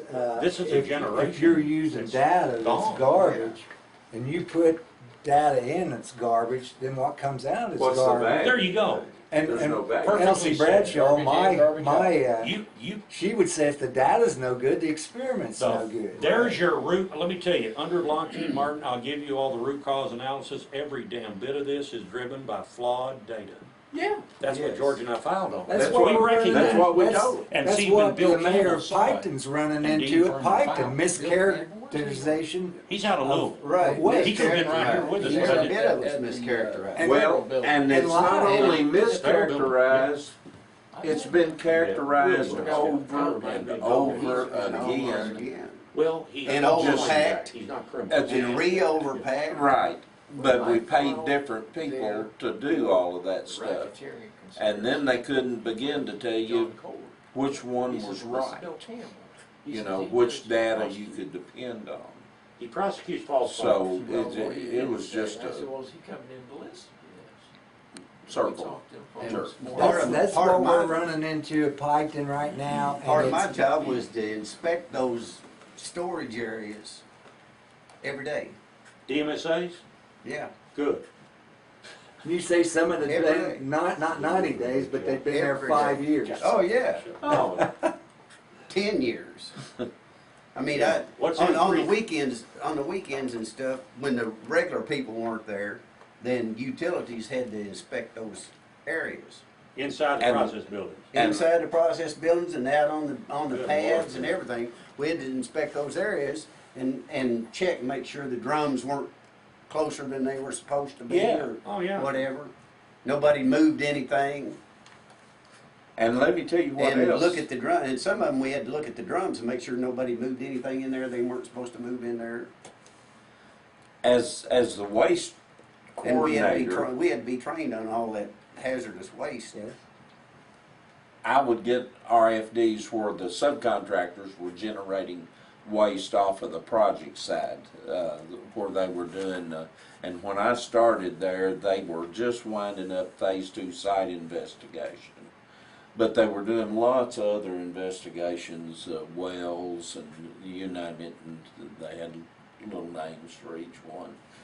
But, so, I started looking at their quality controls and I found out in a hurry they didn't have any quality controls. But I would get an RFD that would say, okay, we have brought 27 drums, and we didn't have enough people to where we could keep up with all the movements and everything going on because there was just me. So, but I would go out and check them in time, and I'm saying in time, when I got started, it would be within a week. But I'd see these drums and I'd take the RFD, and it would say, okay, we got 27 drums, and we've got a specific labeling mechanism there to identify 1, 2, 3, 4, 5 on through 27 at the end of the RFD number. So that was your container number. And so you'd go out, and you would find 12 drums with that RFD number on. That's a request for disposal. And so you'd say, okay, where's the other 15? And you would look at what was, I'd get the logs of the people that were doing the work. I'd get a copy of their log. And then I'd go out there and look, and this would be a lot of times in the middle of winter, and you'd be freezing yourself to death. You couldn't hardly stand it because this was an open storage area. It was a concrete pad. And you'd find, here's another set of drums, that there's 15 drums in it. And it's from the same general area. It's labeled a little differently because it was generated a little differently. But instead of them writing a separate RFD for that, they included those 15 under the RFD for the 27. So that's how you got 27. But it was a guessing game. But know? here's the problem with that. If you were characterizing, Well, you can't characterize. well, yeah, well, no. Yeah. And so if you were trying, yeah, let's say you had 15 drums, Uh-huh. and then the material changed, Yeah. you've got to do a different RFD. Yeah. You can't be approved on 27 drums for disposal in a landfill under a certain lot No. of waste, and then slip in 15 drums that are not covered and got arsenic and... You've got to define the Yeah, location and that's what they from were which doing. that was See, you got to generated. understand, what George and I did, we came from the real world. Right. We weren't trained in fraud. We were just from the outside that knew how to get a damn job done, and so what we came into, we started seeing, you know, this is ridiculous, people. Don't, in my case, don't design a landfill that looks like a Hershey bar with all those little humps on a Hershey bar. You gotta build a landfill that will be permitted in Kentucky, and I had to change the damn design. They paid 40% of a design fee to a damn company called Sidhu that didn't even know what the hell they were doing. It was a money laundering thing. I didn't recognize it. I just said, hell, that ain't gonna work. That's how we It was paid paying the political money, indebtedness. so money would get kicked back. Would get kicked back. I didn't know I had just offended Lockheed, by the way. You see? And that was, I was even approached You by... did pretty soon though, didn't you? Huh? Yeah, it Yeah, wasn't I started long. finding real quick, because I didn't really realize until we got involved in the landfill ETO project. Yep. David Jones turned to me in a meeting and said, the engineer from Foster Wheeler, Mm-hmm. and he said, Gary, you don't, when I was bitching about what they were doing, you know, you don't do this kind of, I can't operate. He said, Gary, you haven't figured it out yet. You don't know how to play the game. It wasn't about how you much. George and I were from the, hey, we can get this done for this amount. We're going to do this the logical way. It wasn't about logic. It wasn't about, they wanted more money thrown at something, and the individual that was root cause of everything, in my opinion, is Richard King, Dickie King. And he was versed in how to get away with it. To this day, I'm hearing that he hates me because I came in and caught all this. And so did you. So did I. Yeah. And so we're from the outside world. Tillman graduates, proud of it. Mike, did you graduate? When did you I graduate? did, 66. Oh my God. Year after. We had too He many. graduated. He same year graduated we with did. us. I thought we did. I got it on I my. thought we did, but hell, I don't like. You're old now.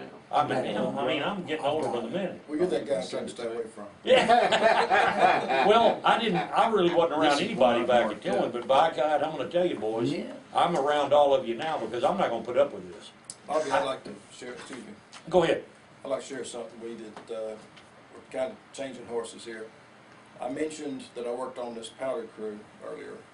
And the powder crew, what we did is there were mostly 55-gallon drums sitting out in the plant all over the place. And there was almost 10,000 whenever I came on the crew.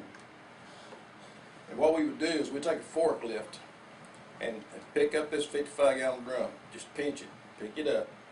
We'd slide a 75-gallon drum up and under it, ease that down inside there, and when we went down as far as we could go, we'd spread those forks out. They were hydraulic, And they dropped. and that drum would drop into that 75-gallon drum. When that happened, And he does. dust, powdered uranium, all this stuff shoot about 30 or 40 feet into the air in these big, huge buildings. We back off, we wait till it all dissipated, and we go up, put a lid on that, seal ring, wipe it down, put a piece of tape on it to seal it, Where'd those go? write a number on it, which the number, we had to guess numbers because the numbers were gone on those old rusty drums. Most of them didn't have a number. Where did they wind up going to They be went to, stored? that's what I want to talk about. They went to Carolina Metals. For the first 3 years or 5 years I was on that crew, I didn't know what Carolina Metals was. In fact, I didn't even know where the drums were going. They didn't even tell us. They said, overpack them, get them ready, put them in the truck, and then somebody else took them. What about the moratorium on RAD for off-site? We had a HP tech always assigned to us, come in and check it out. So Yeah, you but- anything there? But the waste management group, we couldn't ship stuff off-site because there was a I don't know what to tell you. moratorium. DOE had a Who were you moratorium. working? Co-workers. No, who were the chem, was it a chem op? I was working, my supervisors were 360, Sandy Walker I know and Rusty Sandy. Gillum Yeah. were our supervisors. Mostly Sandy. Sandy's good to work with. Yeah, good lady. But here's what happened. They sent this material to Carolina Metals. It wasn't until I came out on disability that I learned more about this. So they smelted it? Carolina Metals took it and they broke it down and they put it and they heated up, turned it into solid uranium metal, big chunks. A 55-gallon drum weighs about a ton, so it's really, really heavy, 1.7 times heavier than lead.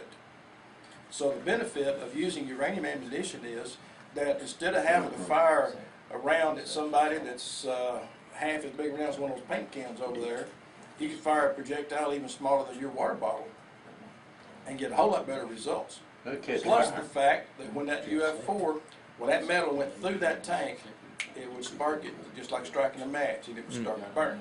It And would it bounce burns around hot. inside that tank until it completely burned up, also setting off other ammunition that was in the tank that belonged to the enemy. So, what I didn't know until after I came out on disability was that at first, the United States Department of Defense gave a bunch of that stuff to the British, and they used it in the Falkland Islands. Over 80% of the troops, the British troops came back home, developed Gulf War syndrome type illnesses. The symptoms of Gulf War syndrome are almost exactly what my symptoms are and what the majority of other sick workers, the basic symptoms. Now, a lot of them develop cancer, which I haven't, and I'm glad I haven't, but many of them develop cancers depending on how much uptake that they got of this. So, we knew, the American the Department of Defense knew that there was something wrong, but they issued this stuff to our troops in Iraq in Desert Storm anyway. Yep. Now, you heard all of the publicity and everything about that time. I don't know how old you might be too young to know. But they was talking about his bad serum. The guys got inoculated, they had a bad batch of serum, and a bunch of these guys. Radioactive ammunition. And radioactive ammunition. Now this guy right here, his name is Major Doug Rokke, R-O-K-K-E. He is on YouTube with several publications. Also on there, you're going to find a lot of people who are putting him down and saying he's a quack and everything else. Major Rokke has a PhD in health physics. He was in the Army. He was assigned by DOD to put together a team of scientists and doctors and go to Iraq after the Gulf War and go to these battle sites, take samples, and evaluate what all was going on there. Also, the doctors on that team went to the hospitals in Iraq where there were adults and children and babies being born. There was a huge number of birth deficiencies of children at that time. They'd be born with no legs, no arms, they just all kinds of deformities and everything. When you got into the field, they found extremely high levels of not only uranium, but they also found extremely high levels of plutonium. Unknowingly, the United States Department of Defense had the Carolina Metals add plutonium to this mix, this recipe for ammunition. It made it hotter, made it burn faster, made it catch on a little quicker, so they put this plutonium in there.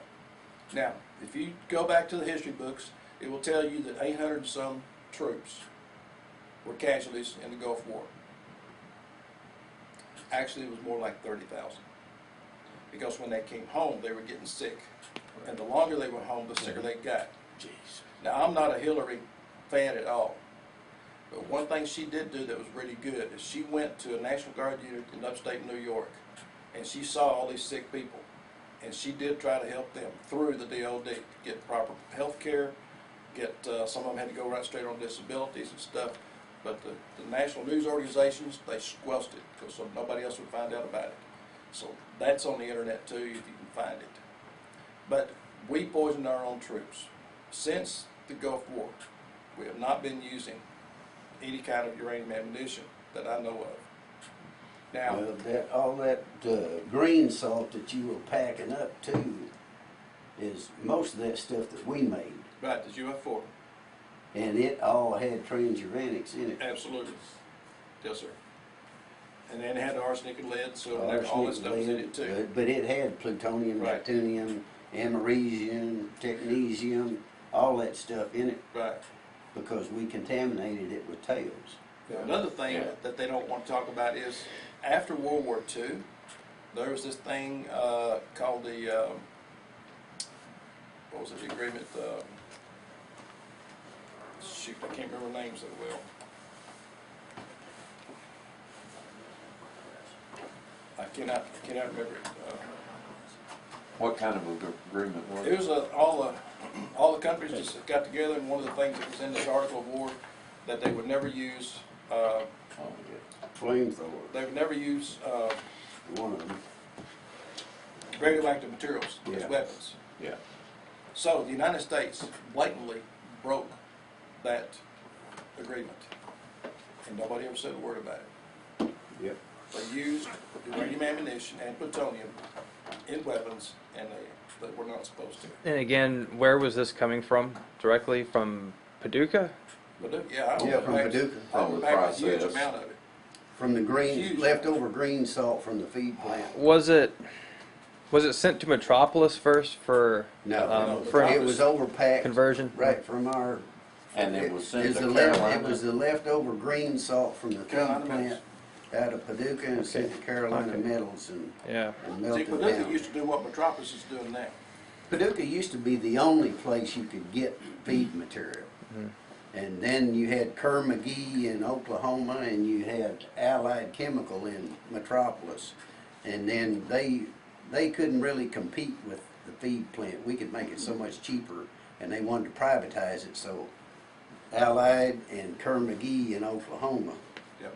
were in business, so they shut us down and let them start making it and privatized it. The basic- Kerr McGee is where Karen Silkwood worked. Yeah, Oh, Karen yeah. Silkwood worked at Kerr-McGee. So, Matter of fact, ironically, after she was killed, Lockheed-Martin, exact quote to me from Lockheed-Martin, from the division manager, they were trying to scare me, and they said, "We made Karen Silkwood disappear, and we're going to make you disappear." And that red Chevy Astro van that your wife drives to take your kids to school, she's going to go out and turn the key one day, and it's going to go boom. That's exact quote. Gee. That's See that? been, it's been going Of course, you on. weren't ready for Who it. told you that? What, Gary what Gary individual? Gary Paducah. Now, what If happened to that son of him? a gun told me that, he would not be there the next day. Well, we understand that, but see, we've got to get smarter. But I'm a Let- crazy Vietnam veteran. Well, I know. I'm a Air man. I volunteered twice. They wouldn't let me go.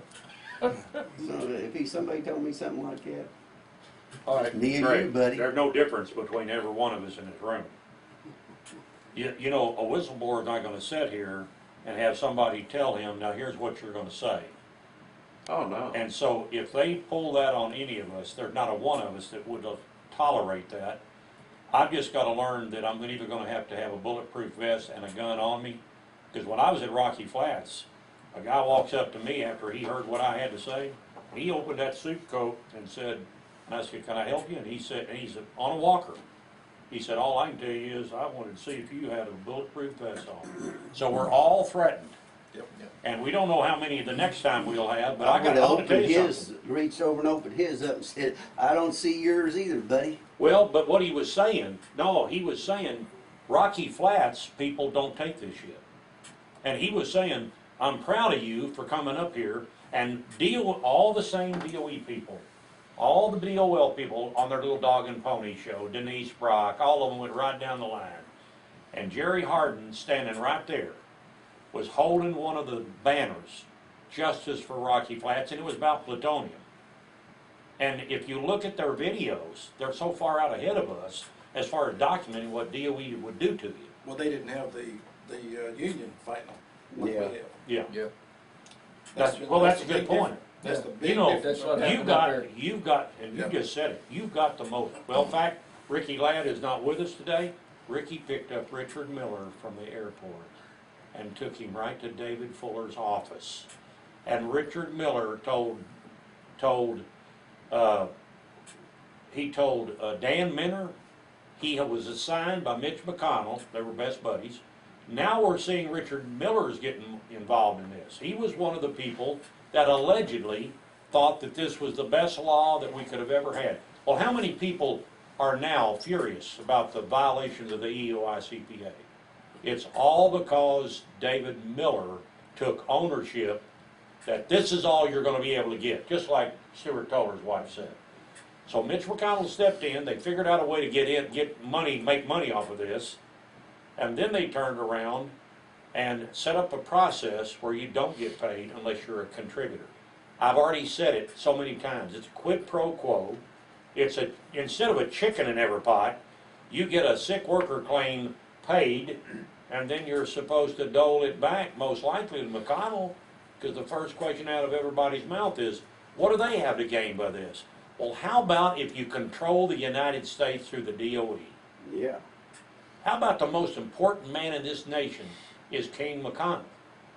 And I've said it, but I've also said it to Donald Trump last December. Mike, I uploaded 25 emails to Donald Trump before he became president. And he thanked me for doing it, because he wanted to know what we could do to make America great again. It's not following Mitch McConnell's lead, the leader of an agency, that he can pick up the phone and they'll attack me on a parking lot. Would you send that contact, the email contact to each of us so that we all have that? Because I don't know that I have one that'll get directly to him. To Like, Trump, absolutely. Well, it's real simple. I put on there, it's the White House, and anytime, and they've called me back twice now on SEC issues, which are involving some other fraud in a bank, which we're going to get to. If that comes in, we're going to have our own office, okay? If we catch them doing what they've done, we're talking big money. But I want to tell you all, it's hard for us to go down this trail without having funding, okay? It's that Jeffrey C. was right on one thing. We need to have a funder, but we don't have it. So we just keep on trucking along. How are you going to put this story together with all of the people involved here? Do we have a way that Well, we're going to do that here's going forward from today? And I believe my thought is what we've just done today with Bobby, and I've tape recorded it. We've got our own stories that are every one of us can be plugged up. Mitch McConnell said right here, we're all going to hook up to a lie detector. He'll take off of there just like he ran out of the riverfront with his. Could I run it? Huh? Could I run it? Of course I you used could. to be an Yeah, I was breathalyzer operator. In I was a Kentucky. polygraph examiner. Here's the thing too, and we've got Gary. Once we first started talking to him, and he's trying to represent people, and he knew something was up, but now documents are surfacing. Yeah. And we've had documents. We have 5,000 documents. Yeah. A lot of them was obtained through the Quitom, but like I said, these are not stories about a horse that bit me. We can show you the horse. We can show you its teeth. We can show you who's riding it, Yeah. who whipped it, what they did, how they did it. We need to put these truths and stick them on the wall, and that they don't change, and have a committee or an investigative group say that is the truth. Yes. And we don't keep doing the same That's drill right. over and over again. The one thing that we've had trouble with is, and and we've got one of our members, Vina Colley, and she is relentless, but there's one thing that none of us in this room care about. We don't care about George did something first or I did something first. Collectively, this is what's bringing down DOE's corruption with McConnell. Right, yes. And so I love it when Vina can pull up documents from '93 and I had a union employee that you would know handed me a box, a Foot Locker box of them documents. I've still got the rest of them in there that he's had for 20 years. When he handed me that, here's what triggers what I see right here, and Jeff, your stuff is all complimentary. The key is, when did we find out that plutonium was just in the possession of McConnell, and he knew all of it? Now, everybody in the nation to cover it up said it's not there. Just what Bill Bartleman beautifully wrote back to me. When Bill Bartleman wrote back, there was nothing there. His source said they had it, meaning, oh, Bill, you're a reporter, but you knew all about the DOE stuff, but you crawled up their ass and you became their buddy. But here, I wish you'd make that more clear. I wish I could make Say it what more you mean, clear. Gary. Now, what Was that in the anal canal? That's in the anal canal. And so what we're now Not to looking be at, confused with you love see, canal. yeah, Yeah. what we're now, Okay. all right, what we're now looking at, Another dump site. if we do this correctly, and let me tell you why this man needs to hear this. He was not aware, and I can't, just because somebody talked about stuff and was in the paper, it doesn't trigger this man to sue them for exposing him on top of a roofing job out there. He then carried the radionuclide home to his wife. David, tell the story. He buried his son. Yeah, in 2015, he died at Vanderbilt from lymphoma. And of course, when How old was he? he was 27, Yeah. 27 years old. Lisa, she got sick from, and I have to know now what I'm hearing that from me bringing it home. Her thyroid, well, she was pregnant with Cody at that time and had that, so. Yeah, it's a bad. And then he was born, and later on he developed this lymphoma. Yeah. And of course, myself, I've had colorectal cancer.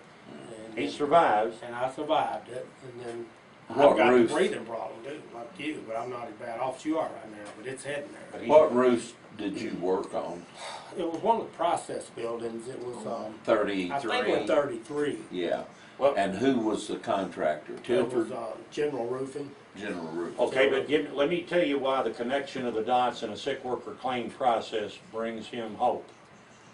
I was the landfill manager that stepped in the black, remember that made the national news? I was standing out there with a drilling contractor at the S&T landfill. As I looked down at and it was 95 degrees, hotter than all dick, right outside the gate. Big drilling rig sitting there. I get out of my truck and I walk over just to check and see how they're doing. And at that time, all that area was open. You didn't have a fence around any of this.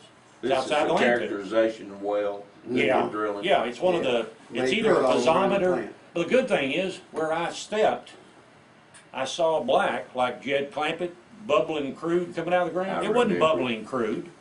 It was tar off of a process building that when I went back to look, there was a truck that had turned over, that had hauled the material from the plant, roofing contractor. And at that time, I didn't even know who it was, who the guys were. And so I called Jimmy Massey, I called Kibble, and I said, we've got a real problem here. We've got a situation where there's something coming out of the ground. Well, we sent people out there, the rad techs went crazy, it went through the roof. It was roofing material off the top of one of the process buildings. And it's still sitting there outside the damn S&T landfill with rad signs around it. Yeah. So there's your time cap. I don't know what these damn, as a landfill manager, the time capsule for a landfill of what you accepted is the landfill leachate. Let the blood of the landfill go to that leachate tank and I'll show you beryllium right now. Now I kept that to myself because I designed the landfill. So the leachate tanks at the landfill, I'll tell you all right now, I got friends in high places in Frankfurt, or maybe they're called low places, they love it. When they come into Paducah and they sample what I want them to sample, you're not only gonna have beryllium, you're gonna have the juice of the landfill of everything out of the north-south Virgin. Now, I didn't know about the north-south Virgin Ditch, I do. and now my I'm seeing the God. documents where people were washing the buildings out into the damn ditch. Yeah. The buildings were, 410, 420 Now- went into now, the Mike. north-south ditch, Yeah. and we washed it out right straight into the ditch. but here, how did it get characterized for the landfill? It got characterized as the landfill, George, you'll know this, unless you've had McCoy-RCRA training, you would never know this. An F-listed waste, if it's a single, you can do a characterization, and if you only have one hazardous waste constituent, you can apply for disposal in the landfill. They did, and F-listed waste with trichloroethylene, degreaser. But wait a minute. I wouldn't know Used or That was- new or used? Well, no, once you put F-listed waste in the landfill, you're in trouble. They got caught, and then they had to go back and double check.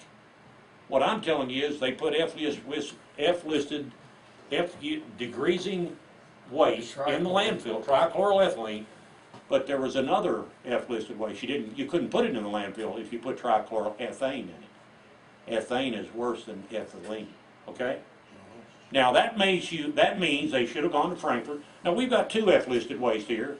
Well, they knew not to say anything about trichloroethane, and so they dropped ethane off of it. Bill Redfield knew about it. Yeah. Was washed out of the hazardous waste landfill. You don't mean they lied? Oh, no, Mike, they would never do anything like that. And that's what pissed me off about Bill Campbell. Bill, you're investigating fraud in the waste acceptance at the landfill under this false claims. And he came into my office and said, well, Gary, you were the landfill manager. Yeah, what's your point? And I had to tell Bill Campbell from DOJ, they're not a landfill manager in the United States can be responsible for an illegal act. When they knew damn well that George, by the way, he did the criteria, and then we enhanced it for the U landfill. And and of course, you know Jerry Arns and Danny Jaminski, they roll in one day. Jimmy Mansky said, I want a landfill criteria that's above none.